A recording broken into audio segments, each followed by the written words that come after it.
Assalamualaikum warahmatullahi wabarakatuh. Perkenalkan, nama saya Nila Sadawiyah dari kelas T4C dengan NIM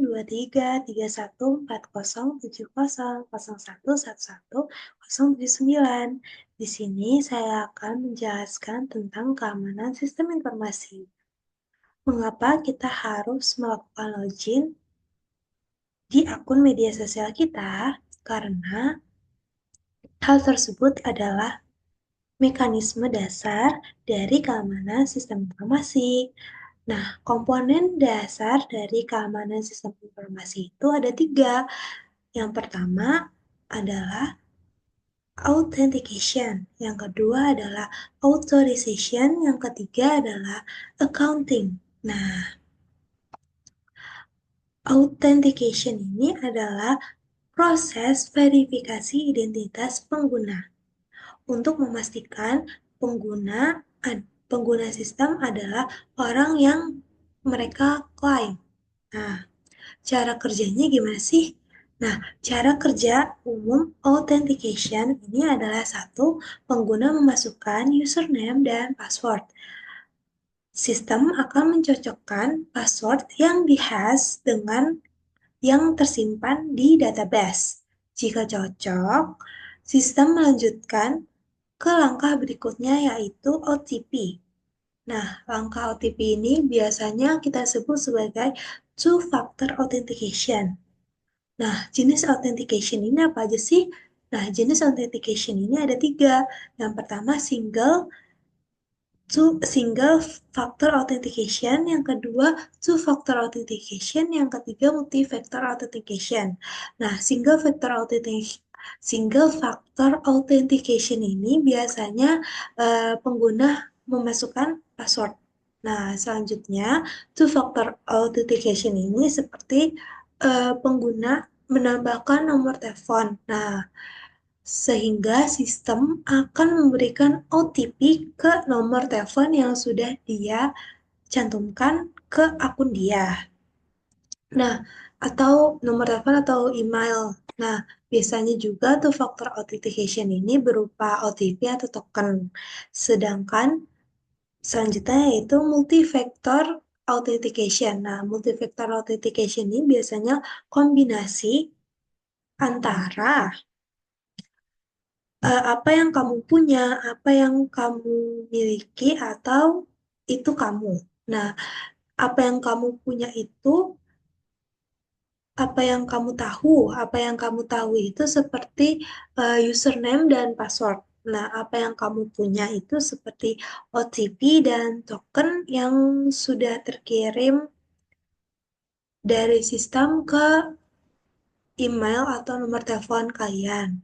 Nah, itu kamu. Nah, itu kamu ini bersifat biometrik seperti eh, sidik jari, muka, terus suara, sama retina scan. Nah, selanjutnya yaitu authorization. Authorization ini adalah akses kontrol terhadap apa yang dapat diakses oleh pengguna setelah mereka terautentikasi. Nah, jenis authorization ini ada empat.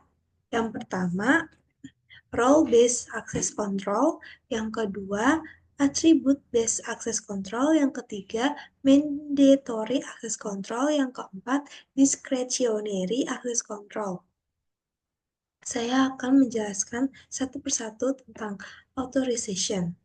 Nah, yang pertama yaitu role-based access control. Nah, role-based access control ini adalah akses untuk peran atau posisi.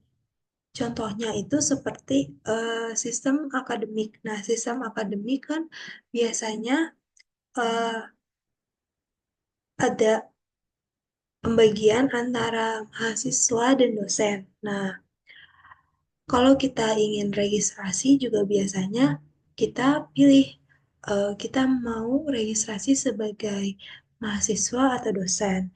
Selanjutnya kita akan login menggunakan role yang sudah kita pilih sebagai mahasiswa. Nah, selanjutnya kita memasukkan password yang uh, password dan OTP yang sudah diverifikasi oleh sistem. Nah, selanjutnya sistem akan memasukkan kalian ke dalam dashboard mahasiswa. Nah, selanjutnya yaitu atribut based access control. Atribut based access control ini adalah akses ditentukan berdasarkan atribut pengguna, atribut objek, atau kondisi lingkungan. Contohnya seperti sistem keuangan atau perbankan, aplikasi keuangan atau perbankan. Biasanya pengguna hanya bisa mengakses transaksi pukul 8 sampai 5. Contoh selanjutnya yaitu adalah e-learning platform. Nah, mahasiswa aktif bisa mengakses modul, namun hanya pengguna dengan status verified yang sudah membayar yang bisa mengunduh materi. Selanjutnya yaitu mandatory access control. Mandatory access control ini biasanya ditentukan oleh administrator sistem berdasarkan klasifikasi data dan level keamanan pengguna. Contohnya seperti sistem militer atau pemerintahan. Nah, mandatory access control ini biasanya bersifat sangat rahasia, sehingga hanya personal dengan otoritas yang sesuai yang bisa mengaksesnya. Selanjutnya yaitu discretionary access control. Discretionary access control ini biasanya pengguna memiliki kendali penuh terhadap objek atau data atau file yang dimilikinya, termasuk siapa yang dapat mengaksesnya. Nah, contohnya seperti file sharing di Google Drive atau Dropbox, pengguna dapat memilih untuk membagikan file ke publik, memberi akses hanya ke email tertentu, atau memberi hak edit atau hanya lihat. Selanjutnya yaitu untuk membagikan link Canva. Biasanya mahasiswa mengerjakan PPT itu melalui aplikasi Canva. Nah, di Canva itu juga memiliki discretionary access control. Nah, hak aksesnya itu biasanya ada 3, melihat, pengedit, sama berkomentar. Jadi, ketika ada seseorang ingin membagikan link Canva tersebut, nah pengguna dapat mengakses kontrol link tersebut dengan melihat, mengedit, dan berkomentar. Selanjutnya adalah accounting. Accounting adalah pemantauan aktivitas pengguna di dalam sistem informasi. Selanjutnya, di sini saya akan menjelaskan tentang apa yang saya ketahui dari OTP. Saya akan memberikan contoh codingan yang saya sudah buat. Di sini saya akan menjelaskan codingannya terlebih dahulu. Nah, berikut adalah codingannya. Pertama-tama saya membuat koneksi.php dengan hostnya itu localhost dan database saya memberi nama TFA, Two Factor Authentication. Nah, selanjutnya di sini saya membuat form register. Di sini saya ada 45, ada 5 yang pengguna dapat isi di dalam menu register. Ada nama, ada username, ada email, ada role. Role ini saya ada admin dan user, dan password. Nah, dalam password ini saya menggunakan password hash untuk mengamankan kata sandinya. Selanjutnya yaitu ketika registrasi sukses akan masuk ke halaman login.php. Pada halaman login.php ini adalah uh, menu yang dimana kita dapat OTP yang sudah terkirim di email. Nah, saya menggunakan PHP malware untuk mengirim OTP ke email. Ini adalah perintah dari PHP malware-nya secara otomatis. Jadi kita di dalam CMD kita itu memasukkan komposer, mendownload komposer PHP malware. Nah, selanjutnya kita mendapatkan uh, source code ini. Selanjutnya di sini username-nya ini adalah username Gmail yang terdaftar pada akun kita, akun Google. Nah, sebelumnya dalam akun Google-nya ini kita harus memberikan verifikasi dua langkah terlebih dahulu. Lalu di sini adalah password yang dimana kita ini ada dalam uh, Google Gmail kita. Jadi hanya kita yang tahu. Nah, selanjutnya ini juga bisa diganti-ganti, tapi saya nggak bisa mengasih unjuk karena itu masuk ke akun Google saya. Nah, selanjutnya di sini juga di set eh, untuk mengirim. Ini untuk mengirim. Jadi setelah kita login, eh, otomatis sistem mengirim OTP ke halaman naila.sada18@gmail.com. Lalu pesannya itu dikirim dari 2FA system. Nah, selanjutnya yaitu eh, di sini saat kita melakukan login, kita dialihkan ke halaman verify OTP OTP.php untuk mengisi OTP yang sudah terkirim di Gmail.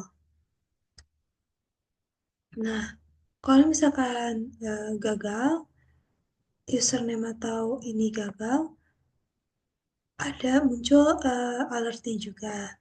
Kalau misalkan OTP-nya juga kadaluarsa juga akan muncul alertnya juga. Munculnya di halaman ini. Verify underscore OTP. Nah, di halaman ini terdapat alert kalau OTP salah atau kadaluarsa, kita bisa mengirimkannya kembali. Nih, mengirimkan ulang dari halaman recent underscore otp.php. Nah, selanjutnya kita coba. Sini saya coba.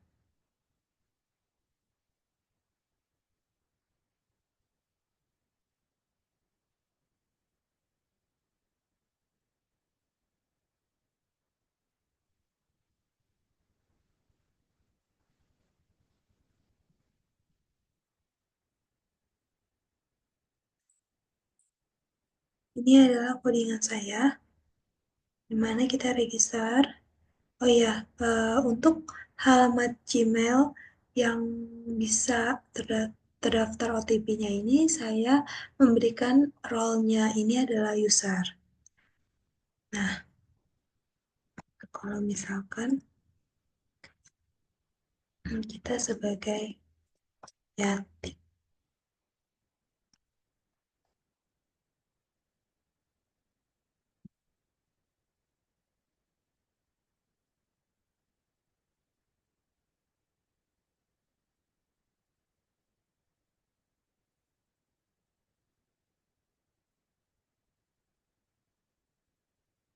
oh, registration successful, langsung masuk ke halaman login.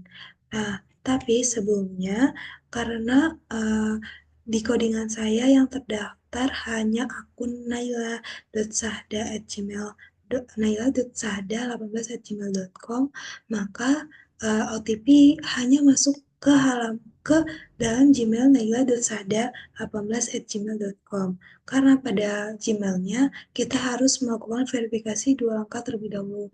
Karena saya memiliki akun Gmail yang sangat dikit, jadi saya tidak bisa memberikan contoh pada role admin. Nah, selanjutnya yaitu ketika kita masuk ke dalam akun yang sudah saya punya, yaitu Naila, dengan password 123, lalu login. Pada saat login, di sini sistem sudah mengirimkan OTP-nya melalui alamat Gmail. Kita masuk ke Gmail. Nah, ini adalah OTP yang dikirimkan oleh 2FA System kepada nailasada.gmail. Kita copy, kita salin OTP-nya, lalu verifikasi. Sudah masuk ke halaman dashboard pengguna karena saya menggunakan role sebagai pengguna. Nah, selanjutnya, kalau misalkan OTP itu salah atau kadaluarsa, itu terdapat alert. Misalkan kita nggak salah isinya. Terdapat alert OTP salah atau sudah kadaluarsa. Kita pencet OK, langsung beralih ke halaman verifikasi OTP lagi. Nah, sekarang kita tunggu. Kalau OTP itu kadaluarsa, seperti apa? Setelah berlaku selama 5 menit. Nah, kalau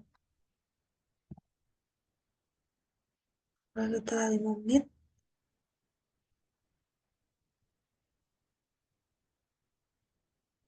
kalau misalnya kita mau kirim ulang OTP lagi, kita pencet ini, lalu kita masukkan halaman username kita, dan kita pencet loginnya lagi. Nah, sistem akan mengirimkan ulang kembali karena OTP-nya sudah lewat dari 5 menit.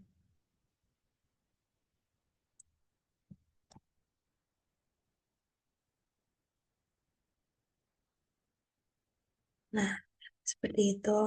Uh, Sekian dari saya, kurang lebihnya mohon maaf. Wassalamualaikum warahmatullahi wabarakatuh. Terima kasih, Pak.